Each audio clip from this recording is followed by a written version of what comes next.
Praise the lord. పరిశుద్ధతలో పరిపూర్ణుడైన యేసయ్యకు స్తోత్రములు. మీకు నా ప్రేమ వందనములు, పునరుత్థాన శుభములు. ఈ దినపు యేసయ్య జీవపు మాట 150వ కీర్తన మొదటి చరణం. ఆయన పరిశుద్ధ ఆలయమునందు దేవుని స్తుతించుడి.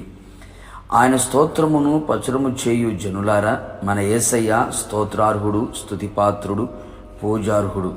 ఇశ్రాయేలుల స్తుతుల మీద ఆసీనుడు, స్తుతి సింహాసనాసీనుడు, స్తుతి కీర్తనను బట్టి పూజ్యనీయుడు.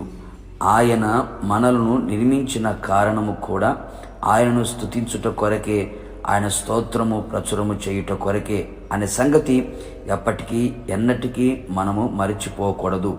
కృతజ్ఞత అర్పణలు అర్పించుచు ఆయన మందిరములోనికి మనము ప్రవేశించి ఆయన పరిశుద్ధ ఆలయమందు ఆయనను స్తుతించెదము, ఆరాధించెదము. ఆయన మన జీవితములో చేస్తున్న చేయబోతున్న మేలులు, ఉపకారములన్నిటినీ తలంచుచు, తలపోయుచు, అలాగే మన పితరుల జీవితాలలో ఆయన చేసిన మహా ఆశ్చర్యమైన కార్యములు, గొప్ప కార్యములు, వింత కార్యములు, సాహస కార్యములన్నిటినీ బట్టి ఆయనను ఆత్మ, ప్రాణ, శరీరముతో స్తుతించెదము, ఆరాధించెదము. అంతేగాక మనము పాపము నుండి విమోచింపబడి నీతికి దాసులుగా మారితిము గనుక దేవునికి స్తోత్రములు.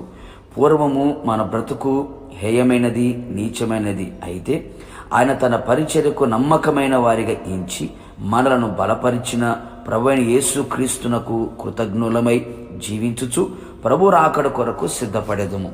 ప్రార్థన. స్తుతి సింహాసనాసీనుడైన యేసయ్య, మీకు స్తోత్రములు. మరలా మమ్మును మీ సన్నిధిలో సజీవులుగా ఉంచారు, స్తోత్రం.